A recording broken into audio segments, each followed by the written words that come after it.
ପିଲାମାନେ ଆଜି ଆମେ ଚତୁର୍ଥ ଶ୍ରେଣୀ ଆମେ ଓ ଆମ ପରିବେଶ ପୁସ୍ତକର 10ମ ଅଧ୍ୟାୟ ପଦାର୍ଥ ବିଷୟଟିକୁ ପଢ଼ିବା ଓ ଏହାର ଅଭ୍ୟାସ ପ୍ରଶ୍ନ ଉତ୍ତର କରିବା।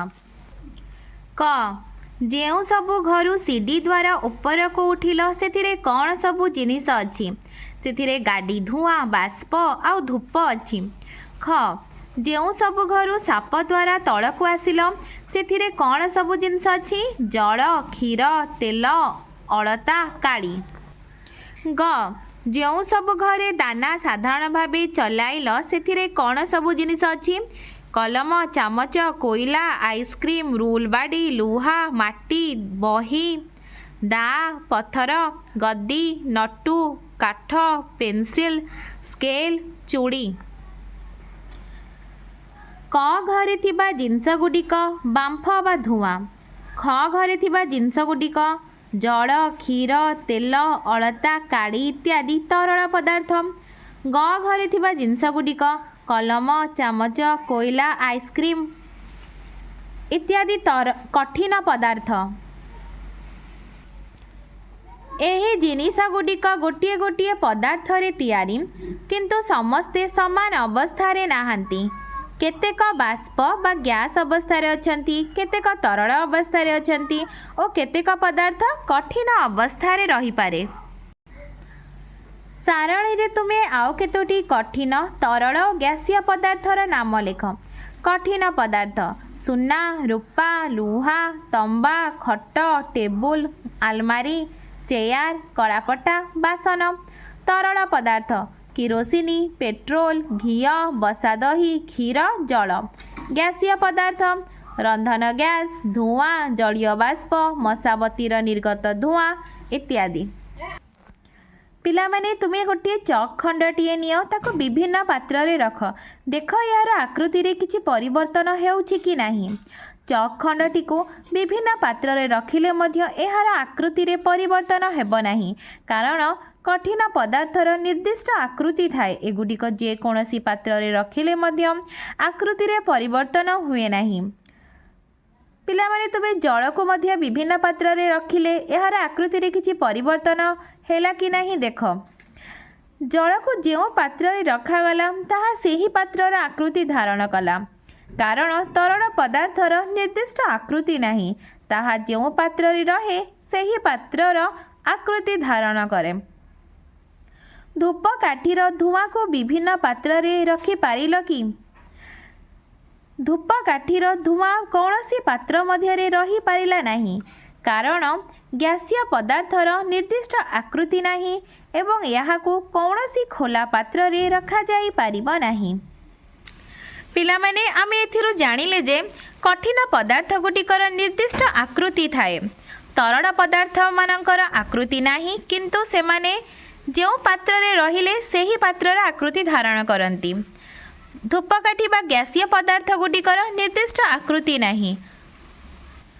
ଗ୍ୟାସୀୟ ପଦାର୍ଥଗୁଡ଼ିକୁ କୌଣସି ପାତ୍ରରେ ରଖାଯାଇପାରିବ ନାହିଁ। ଜଳର ତିନୋଟି ଅବସ୍ଥା। ଜଳକୁ ଗରମ କଲେ ତାହା ବାଷ୍ପ ହୁଏ। ବାମ୍ଫ ଜଳର ଏକ ଅବସ୍ଥା କି? ହଁ, ବାମ୍ଫ ଜଳର ଗ୍ୟାସୀୟ ଅବସ୍ଥା।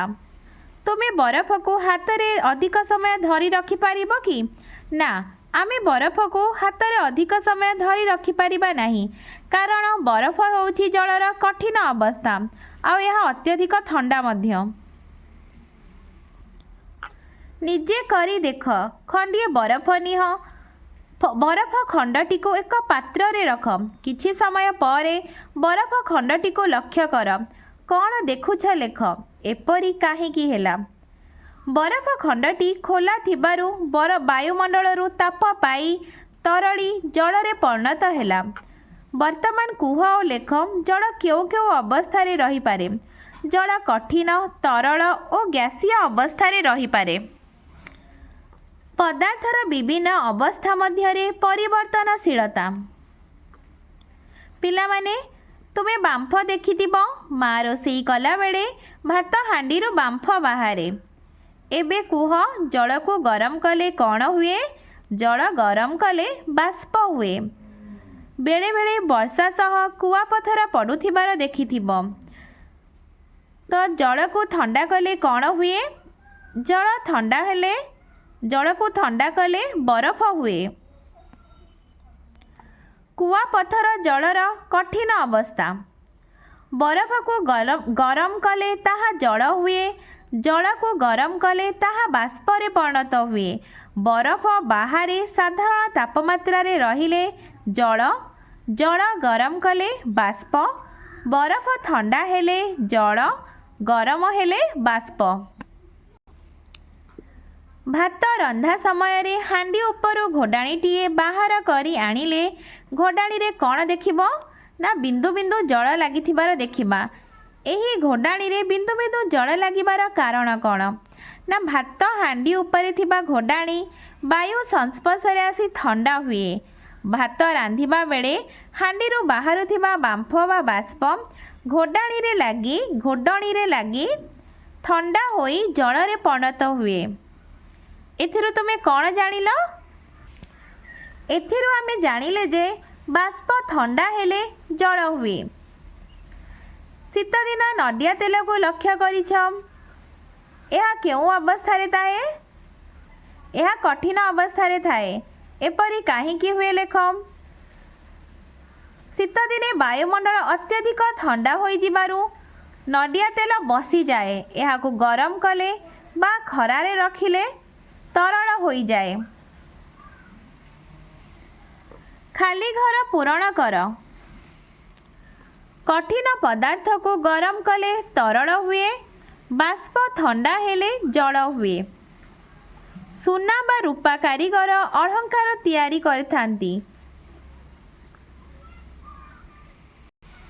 पिला माने तुमे जानिछ सुना और रूपा कारीगर किपरि भाबे अलंकार तैयारी करंती? ना सुना कारीगर सुना को तरलाई छांचरे ढाली विभिन्न अलंकार तैयारी करे। सुना परी आउ केतेक कठिन पदार्थ को मध्य तरलाई विभिन्न जिनिस तैयारी करा जाए। काठ कोयला परी केतेक कठिन पदार्थ को गरम कले ताहा जली पाउंस होई जाए। कठिन पदार्थ को गरम करी तरल अवस्था को आनी जो जिनिस गुड़िक तैयारी हुए सारणी रे लेख। कठिन पदार्थर नाम लुहा। लुहारू कौन सब तैयारी हुए? कोदाड़, फाउडा, गईंती, शाबल, कुऱ्हाड़ी। पित्तल, पित्तलरू बासन और मूर्ति तैयारी हुए। कंसा, कंसारू बासन। रूपा, मूर्ति, प्लेट, पाउजी, मुकुट, हार। केतेक कठिन पदार्थ को गरम कले ताहा तरल न होई सीधा सड़क बाष्प रे परिणत हुए। कर्पूर भली आयोडीन को गरम कले ताहा मध्य तरली न जाई सीधा सड़क बाष्प रे परिणत हुए। अभ्यास 1 नंबर सारणी पूरण कर। पदार्थर नाम अवस्था। चीनी कठिन। नडिया तेल तरल। मिश्री कठिन। गंध कर्पूर कठिन। वायु गैसीय। 2 नंबर कौन हेब? जल को गरम कले बाष्प। जल को ठंडा कले बरफ। बरफ को गरम कले जल। बाष्प को ठंडा कले जल। 3 नंबर तुमे आइसक्रीम खाइला बेले आइसक्रीम बोही तुम हाथ रे लगी जाए कहीं? उत्तर आइसक्रीम बाक्सरू बाहरिबा मात्रे वायुमंडल ताप संग्रह करी तरली जाए। फल रे एही तरल पदार्थ बोही जाई आम हाथ रे लगी थाए।